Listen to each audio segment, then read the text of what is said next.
edition of Supervisors Report with President David Haubert. I'm your host, Dr. Marshall Kamena. Joining me now is Supervisor Haubert. Welcome to you today. We've been looking very forward to this. Thank you, Marshall, and thank you for having me, as always. Well, it's our pleasure. What topics might you have to share with our viewers? Supervisor's Choice, I'd like to start by going a little bit back in time. A couple weeks ago, we celebrated St. Patrick's Day weekend here in Dublin, California. I'd like to say thank you to our visitors from Bray, Ireland. They come every year. Our sister city from Dublin, California is Bray. They came over. We had a great time. The parade went well. Pancake breakfast by the firefighters went off without a hitch. The festival was great. And I just want to say thank you to the people of Dublin who helped put this on, the Dublin Rotary Foundation, and all the volunteers. And again, thanking our sister city from Bray, Ireland, for always visiting us on St. Patrick's Day weekend. It was a great time for everyone. Well, aside from you as a past mayor of Dublin, were there any others who showed? Well, almost all of the former mayors of Dublin were there. Tim Sabranti was the host of the MC of the parade. Guy Houston attended, former mayor of Dublin. Melissa Hernandez attended. The current mayor of Dublin attended, of course, Sherry Hu, and myself. I think just about as many as could attend were there. I had spoken to Janet Lockhart a few days before, and unfortunately her health just wasn't going to permit it, and I really missed her. We do wish her well, and she's always in our thoughts and prayers. Yes. Great time, huh? Great time. I also want to say that looking forward, though, we have the Alameda County Fair coming up. I noticed that tickets for the concerts went on sale, and so everyone that wants to go see concerts at the fair should be looking out for those tickets. Buy your tickets now so you get a good seat, and think about buying your pass for the fair. It's always a great time at Alameda County. I know, and people have called me, and I've had a lot of discussion. People are concerned and emotional and upset about horse racing not being able to be provided at the fair this year. It looks like that's the way things are going, even though we're trying to fight to maintain the agricultural heritage of the Alameda County Fair by finding ways to continue to have horses either stabled and trained at the facility there in the fairgrounds, and maybe a last-ditch effort to help try to see if we can revive the racing season. The jury's still out on that one, but I want everyone to know that we're watching it and trying very hard to make that happen. Yeah, it's a big deal. It is. Three Valleys.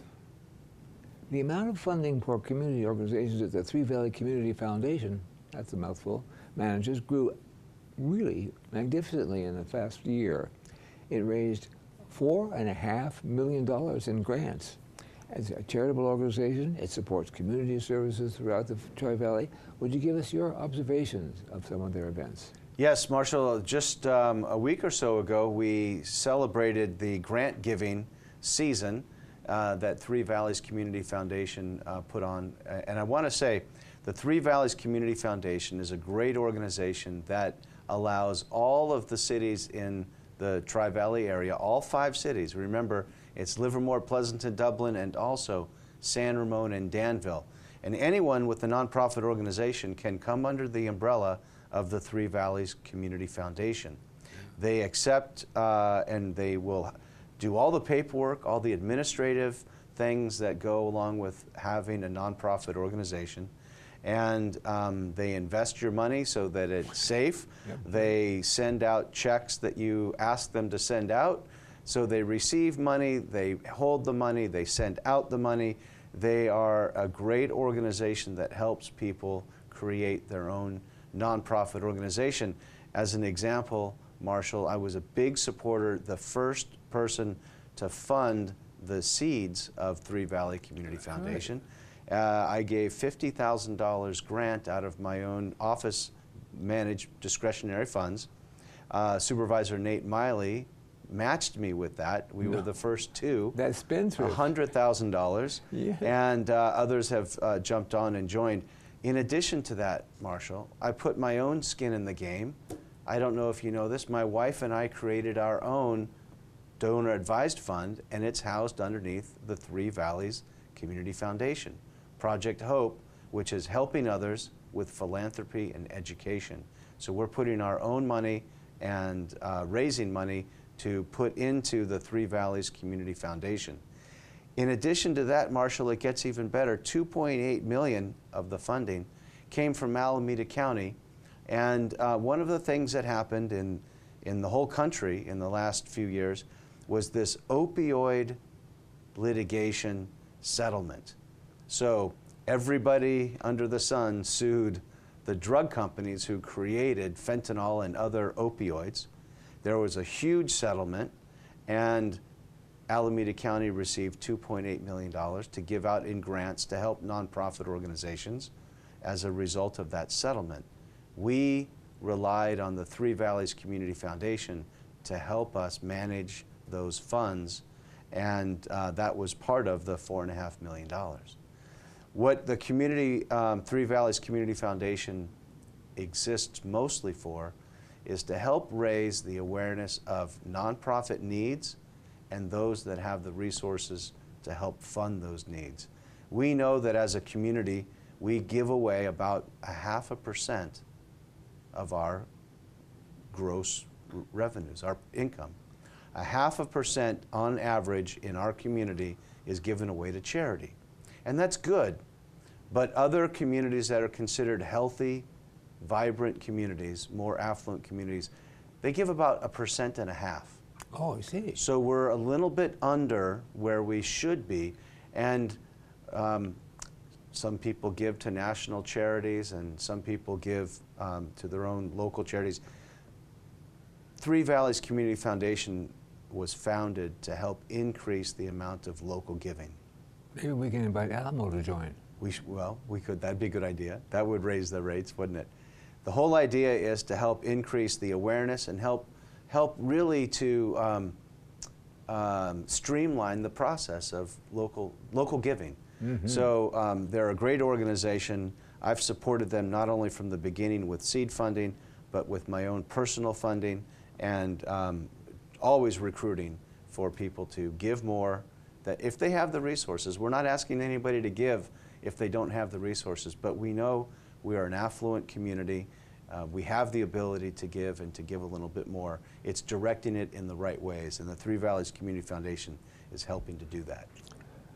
I take that to mean that not only are we in Alameda County very devoted, but we do it in a smart way so it's effective. That's what I'm hearing you say. Effective and efficient way, yeah. Yes. Congratulations. Yep. I'm going to bite you with the Coliseum. Yeah. Do you feel that the issues are close to being settled at the Coliseum? And as president, are there some left over that you feel as though need to be settled? Yeah, I keep saying this, we're so close. Yeah. And we're getting closer, but the rate at which we get close, what we've done recently, Marshall, is we are now negotiating almost every other day to get this deal done. And in some ways, it's a very simple deal. We've already sold the county's 50% share to the Oakland A's, but it hasn't closed escrow yet. It's a 6-year escrow, and it won't close until next February of 2026, because that's when the bonds that were used to build the facility expire.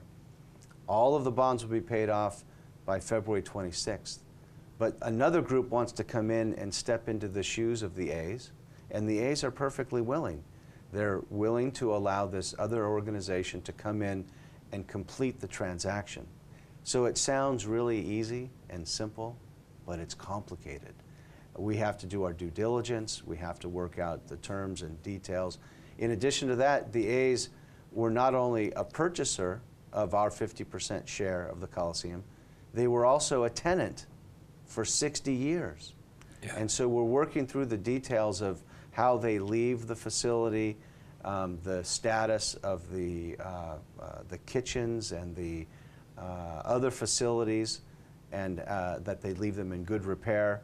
And so we're dealing with the complications of losing a tenant, and also the complications of that same tenant being the purchaser of our interest and wanting to transfer that to another entity.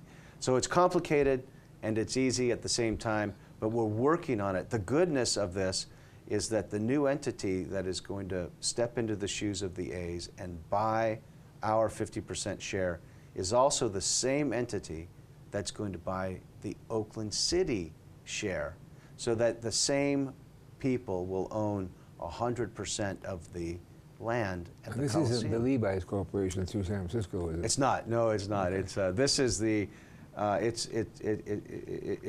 a large consortium of investors, and they want to purchase the entire facility so that they can own and control all of it, subject to the land use and zoning laws of the city of Oakland. But that's never happened before. So the goodness of all of this, when it's done, you'll have the ownership in one hand with a capable owner that will be able to redevelop the entire facility. It's going to be great, but we're working through the final details of transferring that purchase agreement to a new entity. Well, I'm just wondering if the new potential owner is just as concerned about what the future land uses around it are going to be as they are what's going on in the Coliseum itself. That's a great question, Marshall. I think that they are mostly concerned with what happens on the four corners of the property that they buy, and that's going to be a catalyst for what will change everything around it. And that's an even bigger benefit to the city of Oakland and to Alameda County. They are going to be a catalyst that will drive redevelopment, all the, what we call the halo effect, yes. Halo around. Right. So they're very focused on what they're going to do, not so much worried about others, what others do around them. That'll be an extra benefit for the city. That's great. Yeah. We're going to take a short break. We'll be right back on this edition of Supervisors Report with President David Haubert in just a moment.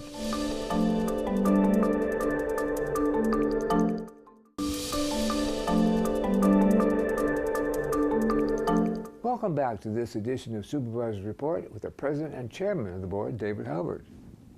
Gave you an extra job. Thanks, Marshall. I appreciate the promotion. I'd like to talk for a moment and hope you'll respond to funding for immigration and legal aid. Yes. Marshall, it's important that it's on everybody's mind now, changes that have happened. Well, let me just say, we've seen and known that there are a huge influx of people coming into our country across the border illegally, and it's happened to where we now have millions of people that are in our country illegally. And the current administration is trying to reverse that by controlling the border, but also deporting people who have come here illegally.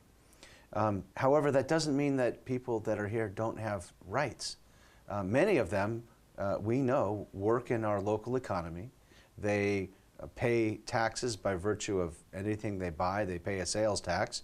Many people, even if they're not having legal status to live in America, they maybe even own a home here in America. Foreign people are allowed to own property.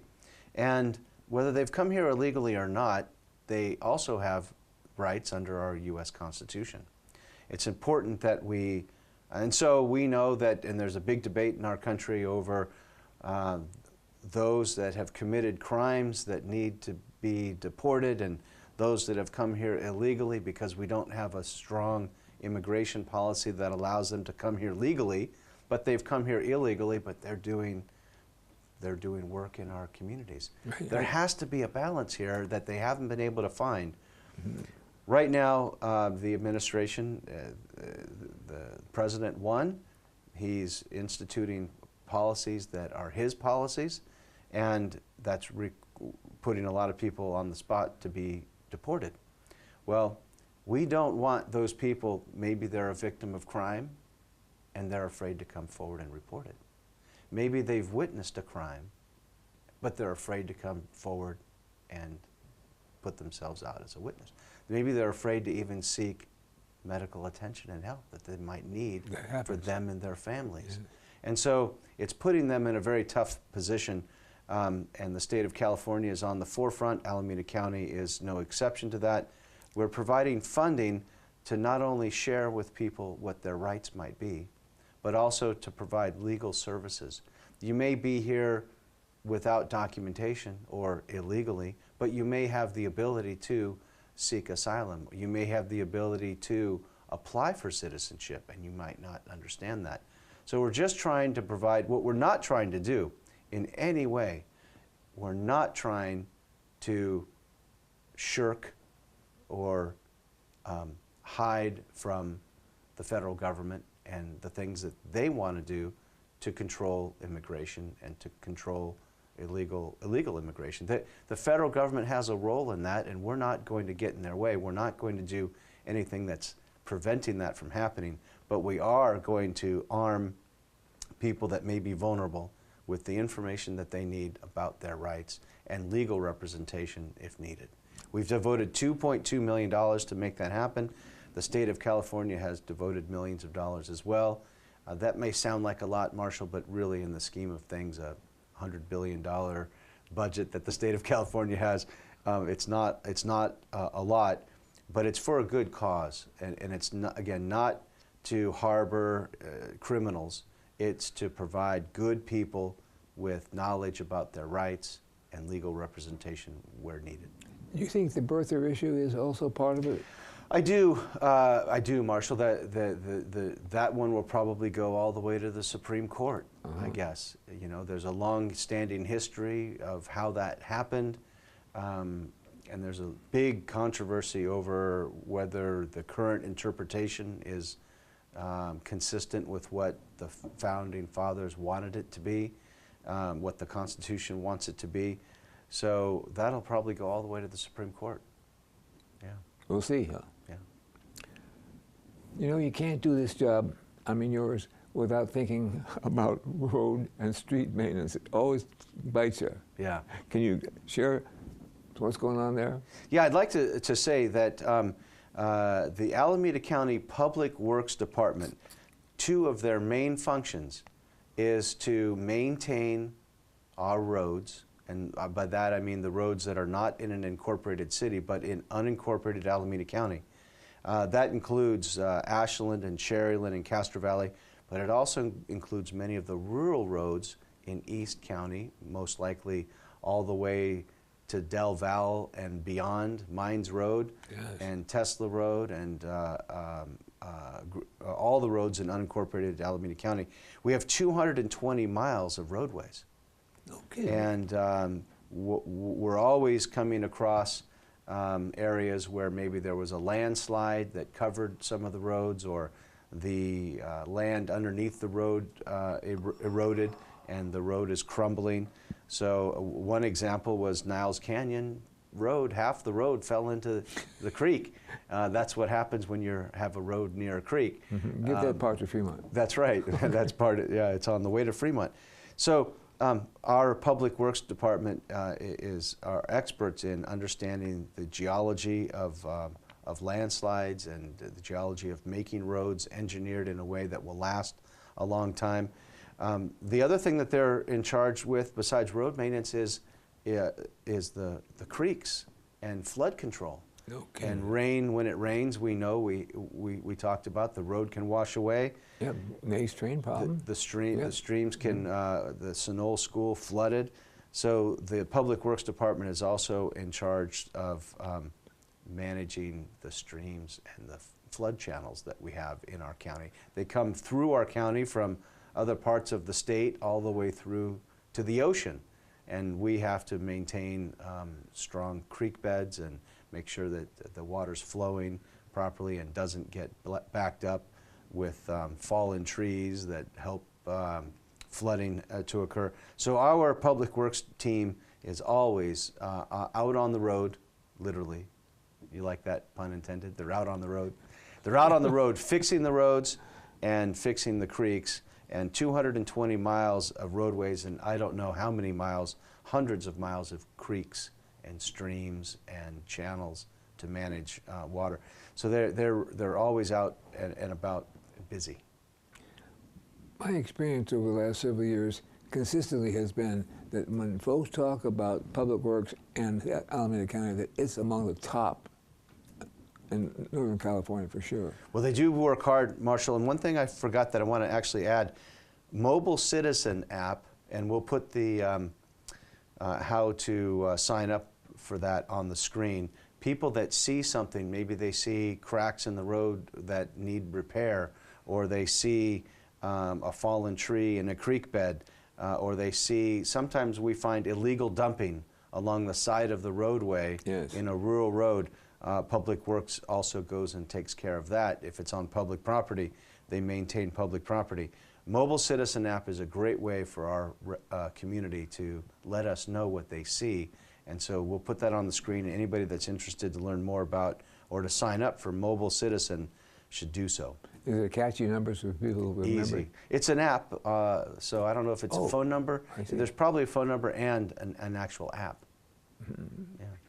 Lately, I've been impressed, because of my Apple Watch, that when there are conditions, heat, cold, crime, having it sent right to my watch so that I know what to avoid, that's been something. Has your department, all your people been involved in doing this? Yeah, well, that's the Office of Emergency Services that are probably doing that, Marshall. They work for the county, they work in the Sheriff's Department, and if there's an emergency of any kind, you'll be notified immediately.